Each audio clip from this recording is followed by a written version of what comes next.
right, gents, best mockumentary that is not comedic. Punishment Park is probably, I think, perhaps the most successful as a fiction film, but all of his are just fascinating. I mean, you agree? Oh yeah, I mean, I was going to mention that. Edvard Munch is actually my favorite of his films. That's the one that's a documentary. It's supposed to be a documentary if they had cameras back then when he was alive. So it's one of the best films I've ever seen about the artistic process. It's like 3.5 hours long in its director's cut, and it's just like this beautiful, grainy film that just covers his entire life, and is also very, very in depth. And any of his films as well, like Culloden is great. Culloden is it's like what would happen? I mean, the Battle of Culloden if there were cameras there. You know, it's that kind of idea. It's kind of like what's the Walter Cronkite show? Like You Are There. Yes. Or You Were There. Yeah.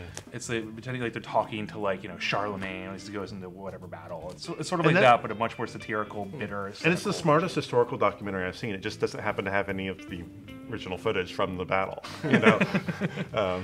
I like Ford Transit by the director who did Paradise Now. What's Ford Transit? Ford Transit is his first film, I think. It's basically about sanctioned vehicles for transporting Palestinians through like occupied territory in Israel. It's totally ultra hyper-realist documentary style, and they do interview actual experts, but it's all of the segments are fictionalized. It mostly takes place in this van that just transports all kinds of people, you know, workers and journalists and people who we don't know who they are, and it's just a sort of a series of dramatic conflicts, and you don't really understand till the very end when they kind of orchestrate this more dramatic confrontation with a guard that this is staged, and I finally realized because they had a shot reverse. Like they slipped, you know, they slip and they do a quick little shot reverse. Were the filmmakers open about it, or were they trying to make people think it was? Well, I don't think that it's ever had any distribution outside of film festivals, so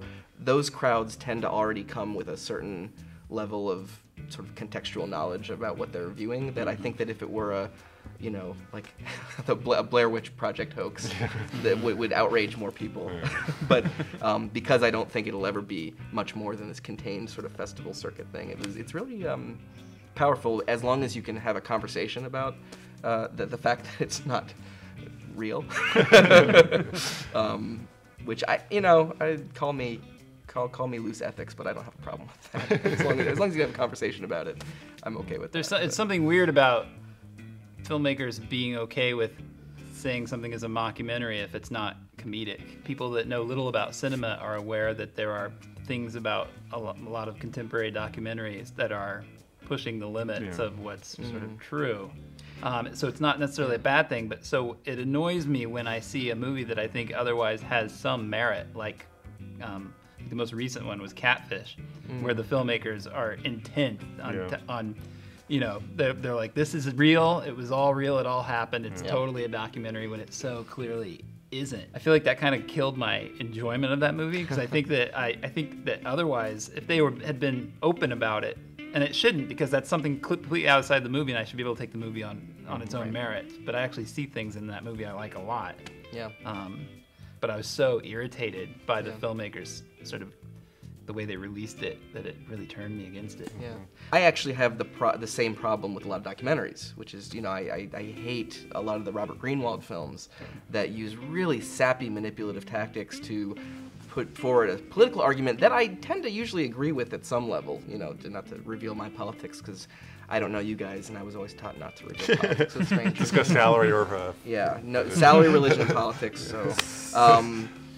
yeah, you know, I think it was his Wal-Mart documentary, and you know, he shows the footage of the town, and he does the basic, you know, going through the car, and you see a rolling shot of all the closed storefronts, and he puts it in a sepia tone. You know, like it's an old-timey movie, and I'm like, you know, but that's an example in which he's not relying on the index. He's actually relying on the sort of stylistic excess. You know, right. But you know, it's just the ways in which tactics like that, when put in the context of these are real people with real problems, I'm like, or you know, Michael Moore doing an obvious two-camera setup for that confrontation with Charlton Heston, and I'm thinking, so think about this in Bowling for Columbine when Michael Moore is like confronting Charlton Heston, and he says, "Look at her face." That stairway was not big enough, and it doesn't seem like he has a two-camera crew. So that means that after Charlton Heston left, and the camera shoots him leaving, they went downstairs and he said that to nobody. And then they intercut it to look as though he was like, that's my theory anyway about that scene. Why go the extra mile to manipulate so baldly and then try to cover your tracks about it? You know, it's something so disingenuous and gross about it to me. Yeah, I think, well, it's a problem because his intent was political. Yeah. Right? Because as somebody who's made documentaries, Yeah. I know that you have to kind of, I mean, I've done that sort of thing. Yeah, me Well, too. journalists still don't know And I'm okay with it because my documentaries are not about changing somebody's political view, and they're just, you know, and I do it so that the movie plays better. Yeah, I've done that. You know, I do documentary films too, and I've done, you know what? I'm gonna have to. You know, like coverage works that way. Like I got to cut between these two things because they say I mean, you know, that's a break in the technical reality, but the stakes are low. I mean, if somebody were to discover what you did, it's not like it would be a scandal. But there, the context. You know, that in order to make this point, he had to fabricate it in just the most, I don't know, just really problematic way, but yeah. Well, I guess, I mean, there's two kinds of discussions, one of which is what's going on with documentary, the other is what's going on with fiction films that are sort of obsessively cite documentaries as a sort of surface style. Right. It's becoming increasingly common to where it's almost a sort of de facto visual. I mean, I think partly with reality TV, but there's something else going on too. Yeah, District 9 did it. Yeah. You know. I would have liked District 9 more if it were an experiment in how far can we take the mock documentary thing in a traditional action movie. Oh, and they did it with Cloverfield, sort of. Yeah. Oh, that's true. I didn't see Cloverfield, but that's a more obvious It's example. just like a found object. Right? Yeah, found footage. Yeah. Or trash humpers is kind of the same thing too. Yeah.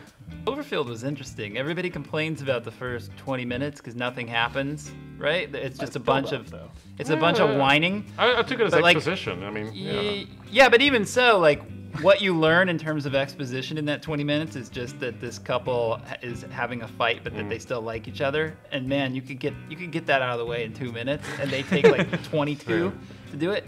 But that footage is in the way that a lot of home video footage is. It's really tedious and obnoxious, especially footage shot by people that age. Who shoot a lot of stuff with their phones and their little cameras. It plays like that kind of footage, and it makes sense that it is, like Matt said, it's not a fake documentary. It's like fake found footage, which is a different thing. It's supposed to not have edits in it, right? Which is why it keeps cutting back to the stuff they did out at Coney Island, which was the stuff they recorded over, which was awesome. So I actually really kind of thought the first 20 minutes of that movie really makes sense, but it's a hard sell sometimes. It is amazing that guy who's never held a video camera, supposedly, in that movie, is always in exactly the right place at the right time to get the coolest shots of the monster. But, you know, whatever. It's an escapist movie. It is what it is. Yeah, of course he has to be in that. I like to teach how to fake the documentary realism style, because if you really want to look like a documentary, you can't actually film it like amateurs would film a scene, because you won't be able to see anything. So you actually have to do a very coordinated, like, flowing motion, and like, this is real, fake, real, you know. But if you actually go like this, it's illegible. You can't actually read the image, so it is more like a home movie, you know. Whereas the practiced shake, I mean, I'm always on the lookout for that. I'm like, when do they do the practiced shake? You know, The Office does it all the time, or the quick zoom in, refocus. You know, I like it as a technique, as long as it's understood as such. I've gotten tired of it, I have to say. I mean, it's not to say that there aren't good things which have it. It's just as a sort of style fad, I wish something else would replace it. I think something else is starting to replace it slowly, but well, it depends on how you do it. I feel that the two Born Identity movies directed by Paul Greengrass, those use it really well, because it's not just there's actually a coherence that you if you pay attention to it, it's actually they're showing someone who thinks really fast. Every cut is not just chaos. There's actually, it leads to something else. And so there's actually, if you pay attention, you actually see a coherent, like, narrative told visually. If it's done really well, then I really like it, and I really like it. But if it's just done lazily because that's supposed to equate realism, then I just don't have any use for it.